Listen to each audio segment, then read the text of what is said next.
নমস্কার প্রিয় দর্শক বন্ধুরা, হরিকৃষ্ণ ইউটিউব চ্যানেলে আপনাদের আবারও একবার জানাই সুস্বাগতম। বন্ধুরা, শ্রীমদ্ ভগবদ গীতা এটি এমন এক ধর্মগ্রন্থ যা মানুষকে সঠিক পথে চলতে শেখায়, সংসার চালায়। মানুষ যখন দিশাহারা হয়ে পড়ে ঠিক তখনই গীতা পাঠ বা গীতা বাণী শ্রবণ করলে মানসিক শান্তি লাভ করা যায়, জীবনে শান্তি লাভ করা যায়। ভগবদ গীতা হল 18টি অধ্যায় এবং 700টি শ্লোক, এক বিরাট সম্ভার যা শুদ্ধ সংস্কৃত এবং বাংলা ভাষায় লেখা, যা সবার পক্ষে পড়া বোঝা একটু কঠিন হয়ে পড়ে। আজ শ্রীমদ্ ভগবদ গীতার বেশ কয়েকটি শ্লোক সাধারণ বাংলা ভাষায় আপনাদের সঙ্গে আলোচনা করতে চলেছি, যা সকলের জীবনের প্রতিটি পদক্ষেপে কাজে লাগবে। আমি নিশ্চিত এই ভিডিওটি দেখার পর আপনারা অবশ্যই মানসিক প্রশান্তি লাভ করবেন। প্রিয় বন্ধুরা, তাহলে আসুন আমরা জেনে নিই শ্রীমদ্ ভগবদ গীতার অতীব মূল্যবান কিছু কথা। পরমেশ্বর ভগবান শ্রীকৃষ্ণ বলেন, যে মানুষ আমাকে চিনে যায় সে জন্মমৃত্যু চক্র থেকে মুক্তি হয়ে যায়। যে ব্যক্তি ভগবদ গীতার পর বাস্তবে তার ব্যবহার করতে পারে তার সমস্ত কুকর্মের প্রভাব নষ্ট হয়ে যায়। যা ভাগ্যে আছে তা দৌড়ে আসবে, আর যা ভাগ্যে নেই তা এসেও পালিয়ে যাবে। যেমন দমকা হাওয়া নৌকাকে পথভ্রষ্ট করে, তেমনি মানুষের কামনা বাসনা বুদ্ধিকে বিভ্রান্ত করে। যে মানুষ সুখ ও দুঃখ সমান জ্ঞানে করে অসম্মানকে নিজেদের শান্ত রাখতে পারে, সেই মানুষ আমার অত্যন্ত প্রিয়। যখন একজন মানুষ সম্পর্ক রাখা বন্ধ করে দেয় তাহলে বুঝে নিন তার আত্মসম্মানে অবশ্যই কোথাও পরীক্ষিত হয়েছে। মনে রাখবে, ভালোবাসা সবসময় ক্ষমা চাইতে পছন্দ করে এবং অহংকার সর্বদা ক্ষমা শুনতে পছন্দ করে। কর্মেই তোমার পরিচয় না হলে একই নামে তো হাজারো মানুষ রয়েছে। ভালো করে তারপরেও লোকে তোমার বাজে কথাটি মনে রাখবে। তাই লোক কি বলছে তাতে মন দিও না, তোমার এটাই সর্বোত্তম হওয়া উচিত। যতটা সম্ভব চুপ থাকাই ভালো, কারণ সব থেকে বেশি অপরাধ মানুষের জিহ্বাই মানুষকে দিয়ে করায়। কারোর সাথে প্রতারণা করা ধারের মতন, যা আপনি অন্য কারো থেকে অবশ্যই ফেরত পাবেন। যে একটি ভালো দৃষ্টি সেটাই নিজের দোষ এবং অন্যের ভুল খুঁজে পায়, সেই ব্যক্তির ওপর কখনো বিশ্বাস করো না যে সময়ের সাথে তার স্বভাব পরিবর্তন করে নেয়। জীবনে কখনো কারো সঙ্গে নিজেকে তুলনা করবেন না, কারণ আপনি যেমন তেমনই সর্বশ্রেষ্ঠ। সবাই তার জীবন পরিবর্তন করার সময় পায়, কিন্তু সময় পরিবর্তন করার জন্য নতুন জীবন পাওয়া যায় না। যা হবার তা অবশ্যই হবে, আর যা হবার নয় তা কখনোই হবে না, এমন নিশ্চয়তা তার বুদ্ধিতে আছে। তাকে চিন্তা কখনো কষ্ট দেয় না। ভালো মনে করা কোনো কাজ কখনো ব্যর্থ হয় না, তার ফল আপনি অবশ্যই পাবেন। ভগবান বলেন, জীবনের সবথেকে বড় ভুল সেটা যে ভুল থেকে আমরা কিছু শিখতে পারি না। তুমি আজকে যে কর্ম করছো তার ফল তুমি আগামীতে পাবেই পাবে। মনে রাখবে, আজ যা তোমার কাছে আছে তা তোমার কর্মের ফল। যে মানুষ শ্রদ্ধাপূর্বক আমার ভক্তি করে আমি তাকে ওইসব জিনিস দিই যা তার কাছে নেই, আর যা তার আছে তা আমি রক্ষাও করি। কারো ভালো করতে না পারলে কারো খারাপ করো না, কারণ পৃথিবী দুর্বল হতে পারে কিন্তু পৃথিবী যে বানিয়েছে তিনি কিন্তু দুর্বল নন। যে মানুষ যে রূপে ঈশ্বরকে দেখতে চায় ঈশ্বরও সেই রূপে দর্শন দেন। সত্য কখনো দাবি করি না যে আমি সত্য, কিন্তু মিথ্যা সবসময় দাবি করে যে শুধুমাত্র আমিই সত্য। শ্রীকৃষ্ণ বলে, যে কুকর্ম করা মানুষ রাখো প্রভৃতির সঙ্গে জুড়ে আছে আর তাদের বুদ্ধি মায়া হরণ করছে, তারা আমার পূজা বা আমাকে পাওয়ার চেষ্টা করে না। সৎসঙ্গ ব্যক্তিদের সর্বদা ভালো করা উচিত, কারণ তাদের পদচিহ্নের অনুসরণ করে সামান্য ব্যক্তিরা পথ চলে। এই সম্পূর্ণ সংসারে কেউ মহান হয়ে জন্মায় না, তার কর্মই তাকে মহান করে তোলে। গীতায় বলা হয়েছে, কেউ তার কর্ম থেকে পালাতে পারবে না। কর্মের ফল তো অবশ্যই ভুগতে হবে। সঠিক কর্ম সেটা নয় যেটার ফল সর্বদা সঠিক হয়, বরং সঠিক কর্ম সেটাই যার উদ্দেশ্য কখনো ভুল নয়।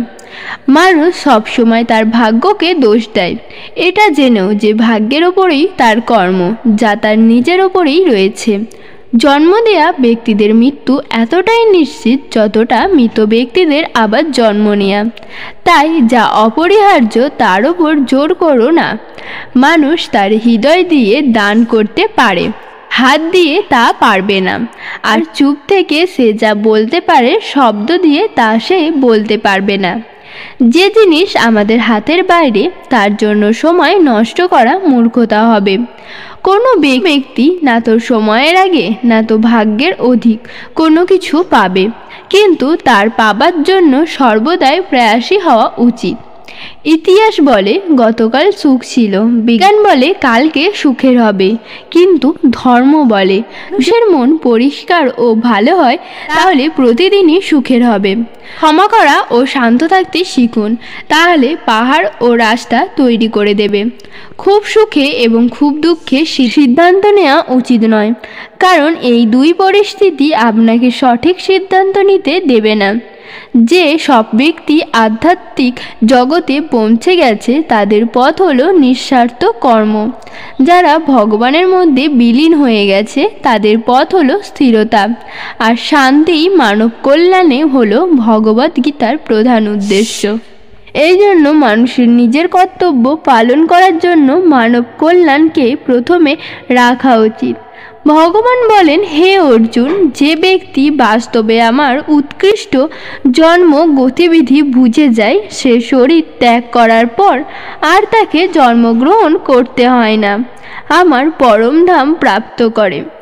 যে ব্যক্তি সমস্ত ইচ্ছাকে ত্যাগ করে সমস্ত লোভ লালসা থেকে মুক্ত হয়ে যায় সে অপার শান্তি প্রাপ্ত করে।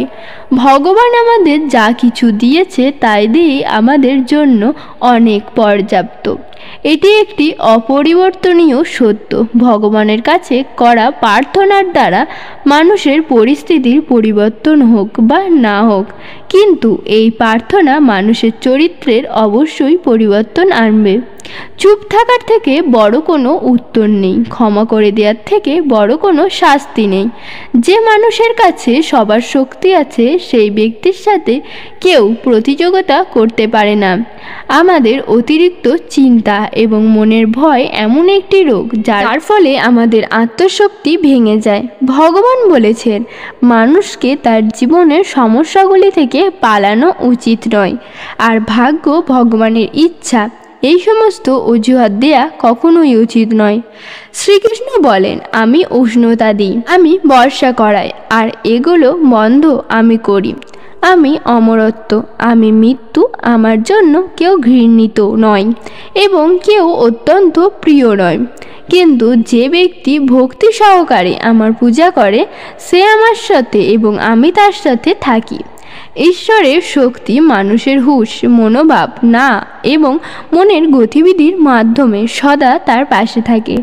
সব ধর্ম ত্যাগ করে তুমি আমার শরণাগত হও, আমি তোমাকে সমস্ত পাপ থেকে মুক্ত করে দেব। সংযম, স্নেহ এবং সেবা, এই গুণগুলো সৎসঙ্গ ছাড়া আসে না। পৃথিবী আমাদের সামনে যে কোনো পরিস্থিতি আসুক না কেন, নিজের জীবনকে ভগবানের ওপর ছেড়ে দেবেন, কারণ আপনি সারা জীবনে যে কাজ করতে পারবেন না ভগবান এক মুহূর্তে তা করে দেবেন। অস্ত্র কেবল শরীরকে আঘাত দেয়, কিন্তু মানুষের বলার শব্দ আত্মাকে আঘাত দেয়। তাই অবশ্যই তার শব্দ প্রয়োগের সবার সংযত হওয়া উচিত। এই পৃথিবীতে কেবল মাতা পিতা এমন মানুষ যারা চান তাদের সন্তান তাদের থেকেও বড় কিছু করুক। সময় মানুষের তৈরি পথে চলে না, মানুষকে সময়ের তৈরি পথে চলতে হয়। এটাকে নিয়তি বলে জীবন কঠিন লাগে। যখন মানুষ নিজের মধ্যে পরিবর্তন আনার বদলে পরিস্থিতি পরিবর্তনের চেষ্টা করে, সংসারের মধ্যে যেটা সুখ মনে হয় তার মধ্যে দুঃখ মিশে থাকে, কিন্তু সংসারের বাইরে সুখ দুঃখের থেকেও অখণ্ড আনন্দ প্রাপ্ত হয়। জীবন এটাই সংঘর্ষ করা উচিত যে নিজের সন্তানের আত্মবিশ্বাস বাড়ানোর জন্য অন্যদের উদাহরণ যেন না দিতে দিতে হয়। জীবনের অর্ধেক দুঃখ এই কারণেই জন্ম নেয় যে মানুষের মন সর্বদা আশায় ভর্তি থাকে। এই আশাগুলিকে ত্যাগ করেই দেখুন, জীবনে সুখ আর সুখী আসবে।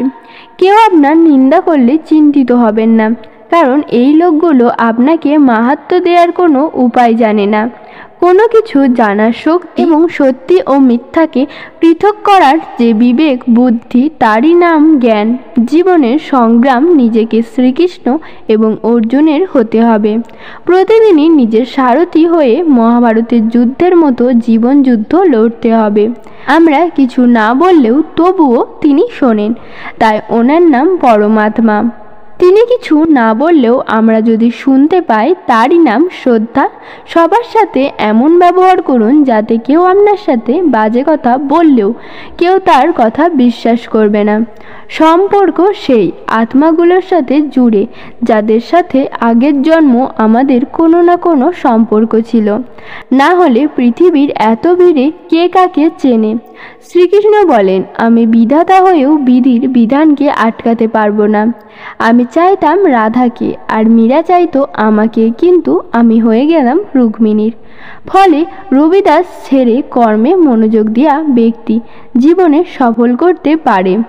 জীবনে অহংকার জরুরি, যদি কথা, অধিকার, চরিত্র ও সম্মান হয়, সেবা সবার করুন, কিন্তু আশা রাখবেন না, কারণ সেবার সঠিক মূল্য ভগবানই দিতে পারে, কোনো মানুষ নয়। মানুষ নিজের ব্যবহারে নিজের রহস্য খুলে ফেলে।